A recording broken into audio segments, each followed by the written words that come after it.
Hello and welcome back to the KCC channel. I'm Rob and I hope you're having a wonderful day today. Today we're jumping into some I Don't Work Here Lady. Our first story today comes to us from Joe Satomi. Karen go boom, wah. Let's jump right in. Okay, so background to this story. My parents and I had a family-run handyman rental property make-ready business for a little over 20 years. As such, we were regular customers at one particular store. About 30-some odd years ago, there was a lumberyard building supply store in my city that everyone went to for all their building and repair needs. It was a very busy store with lots of well-paid employees to help customers. Each assistant knew their section of the store and how products were to be used. Then, the two big brand box stores moved into town and this lumberyard's business bottomed out. They went from a full, knowledgeable staff to a skeleton crew of minimum wage teens who didn't know the difference between a measuring tape and a yardstick, and the store manager. The manager, it should be noted, was a foul-tempered bastard with zero tolerance dealing with anybody that wasn't a large account contractor. Us old-timers still preferred that store as we knew where everything was. When we needed something, we would just go in and get it. No muss, no fuss. Now, because the store was so severely understaffed, and the kids didn't know their butts from a hole in the ground, us old-timers were always willing to help people unfamiliar with the store to find whatever they are looking for. The setup. I had gone into the store to get some pipe fittings and do a bit of browsing when I spotted an older gentleman looking lost.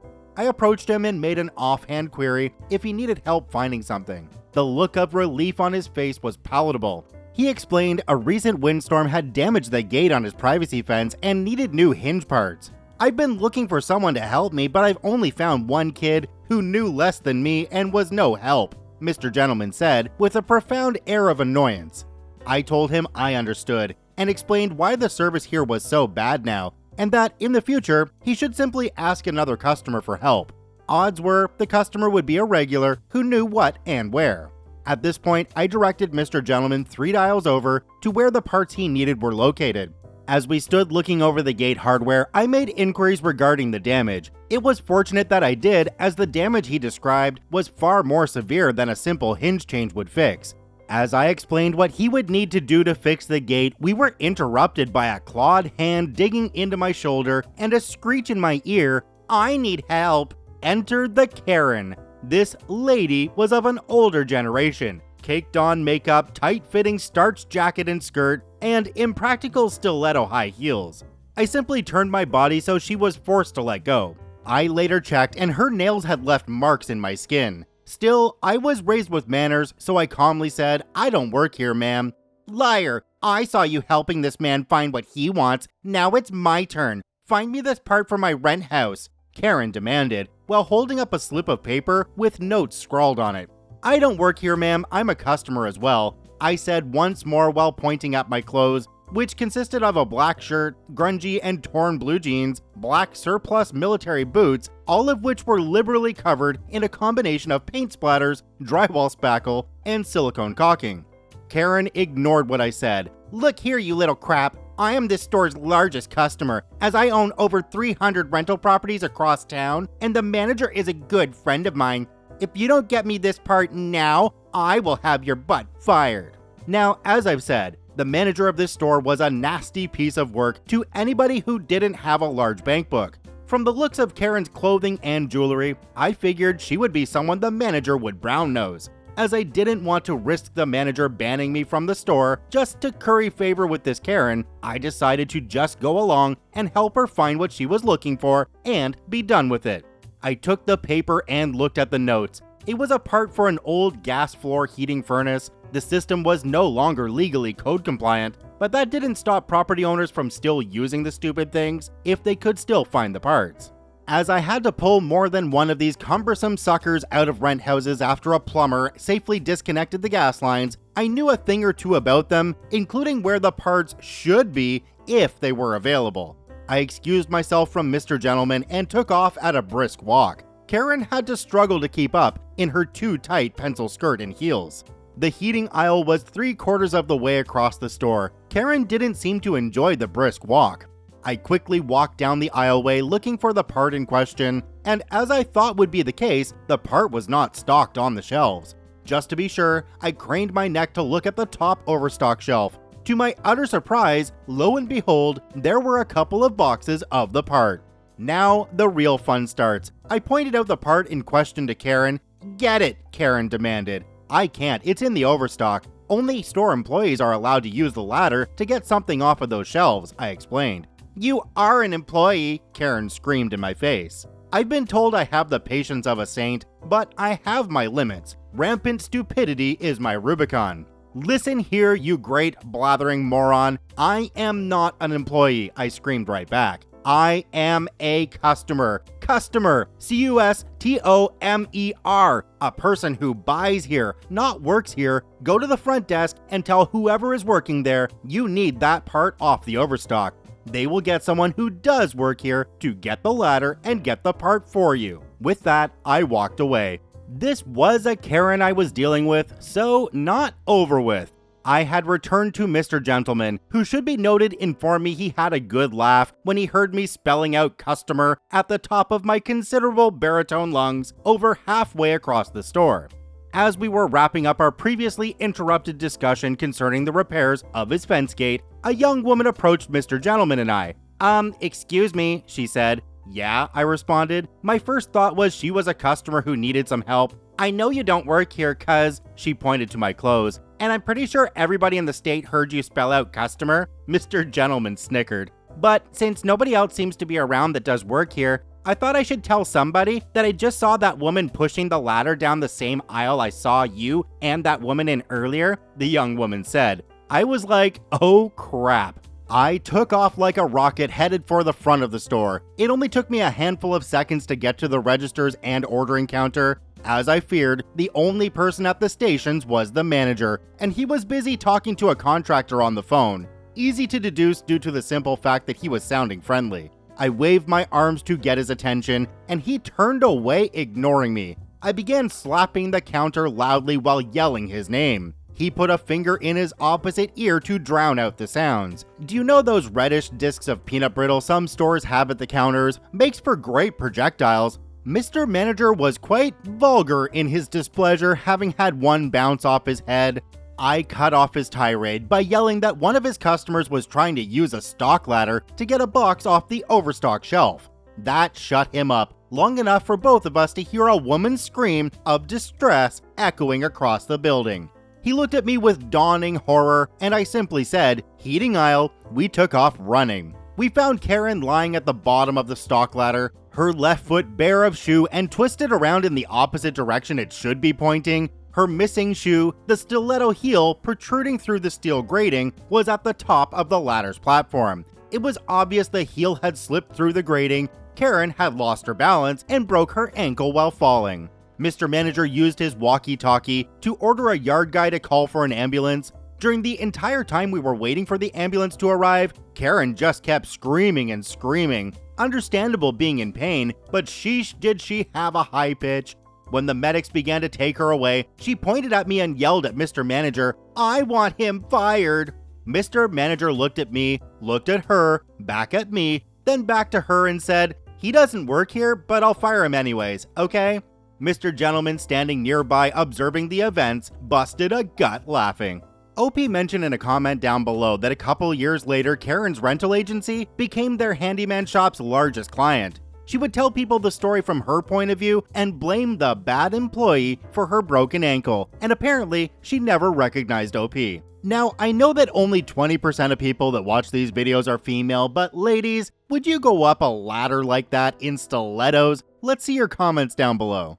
Do me a quick favor, have a look down below the video. If that subscribe button's still red, it means you're not actually subscribed to the KCC channel. Please hit that subscribe button for more daily Reddit stories.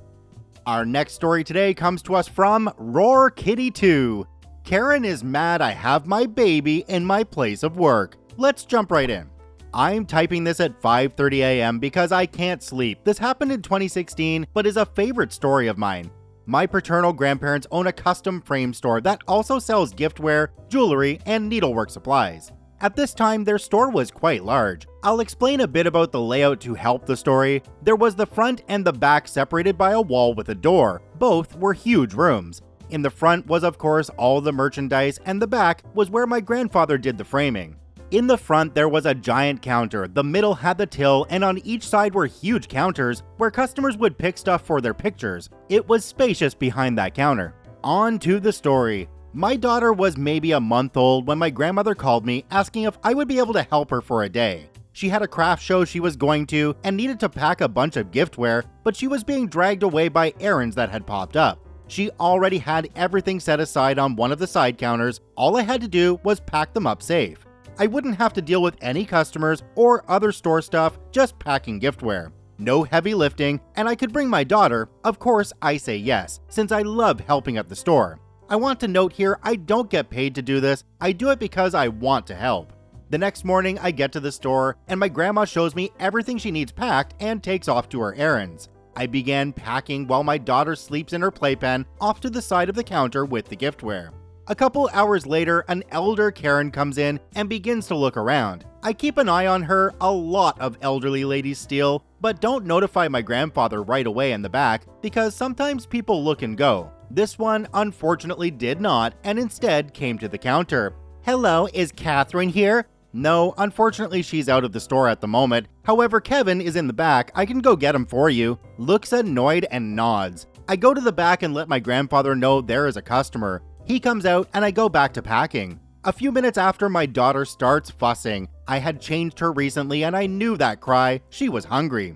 I quickly grab a bottle from my little black cooler, pop it in her mouth, and off to sleep she goes while drinking. She was crying for maybe 30 seconds. I give her a little cheek rub and go back to packing. This is where Karen became Karen. "You know you're really lucky that you have such nice bosses that they allow you to bring your child to work. Though you and I both know she should be in daycare, and you should be focusing on your job. Your baby is a distraction to you at work. You couldn't even help me out without getting someone else to do it." Oh, I don't actually work here. I'm just here helping with wrapping giftware for the craft show. My grandparents own the store. Kevin is my grandfather, and Catherine is my grandma. I'm their granddaughter, and this is their great-granddaughter. Entitled Karen then looks to my grandfather in disbelief, which I get because he immigrated from Hong Kong, married my grandma, and adopted my dad, who are both white as hell. My grandfather then looks back at me with the look of, "You know I hate dealing with these people." All I could do was shrug like, "Sorry, not my fault, Grandma didn't warn us about this one." Then, because the silence was getting awkward, I blurted, "Yeah, my grandma, Catherine, was super excited when she found out I would be bringing her today." "Oh." She then goes back to her transaction with my grandfather. I think she was picking up something on hold, and then she leaves. My grandfather shakes his head and goes back to framing. I finished packing. I later told my grandma what happened, and she laughed.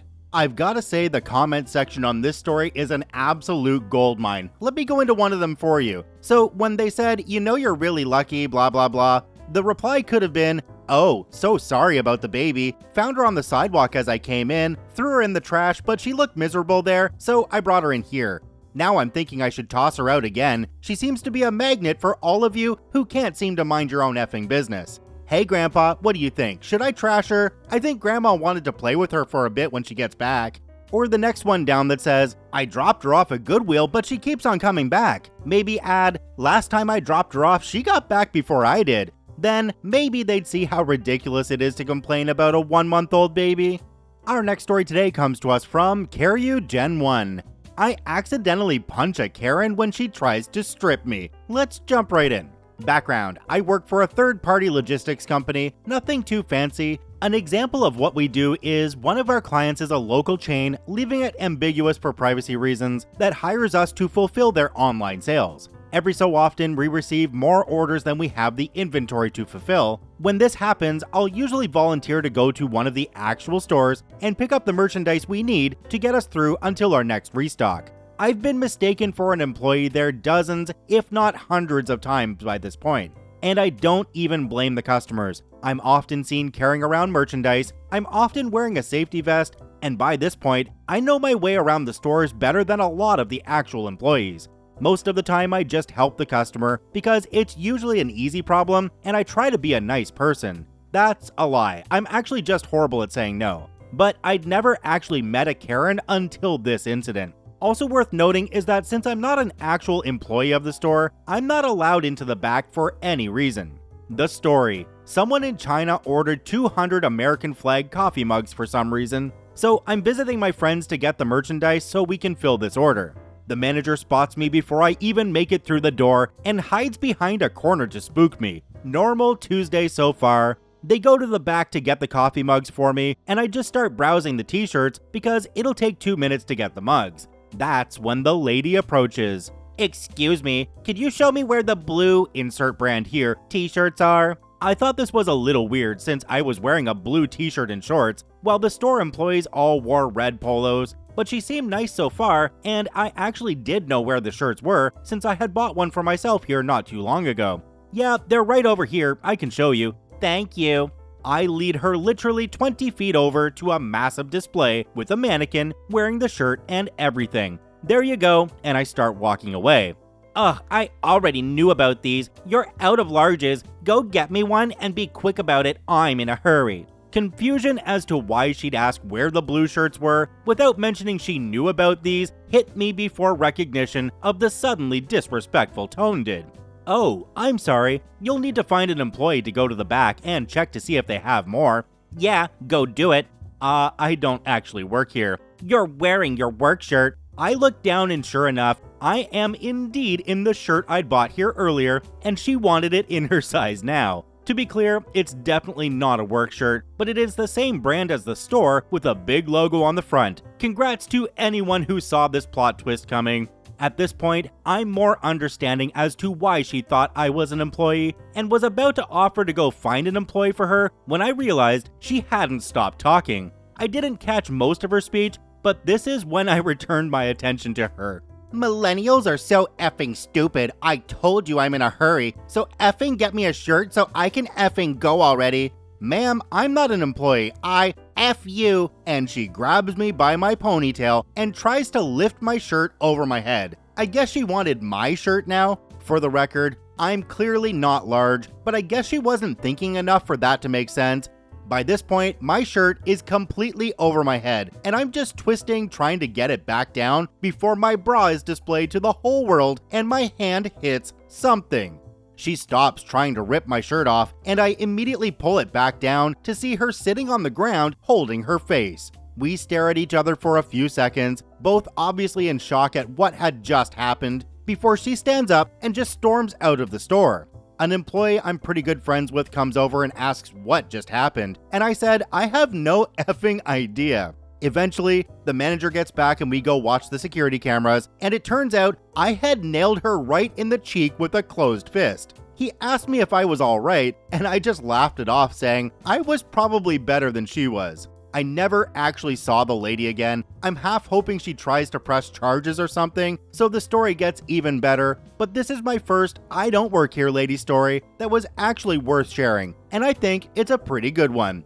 Sorry if it was a little wordy, but let me know what y'all think. OP added an edit onto this story going off of some of the comments down below. It says, "At the behest of many of you, I'm gonna file a police report today, the day after I posted this. I have no intention of getting her arrested or anything. I think that would be a massive overkill considering I'm perfectly fine. But just in case she comes after me or does something like this again, it's better to have it on record."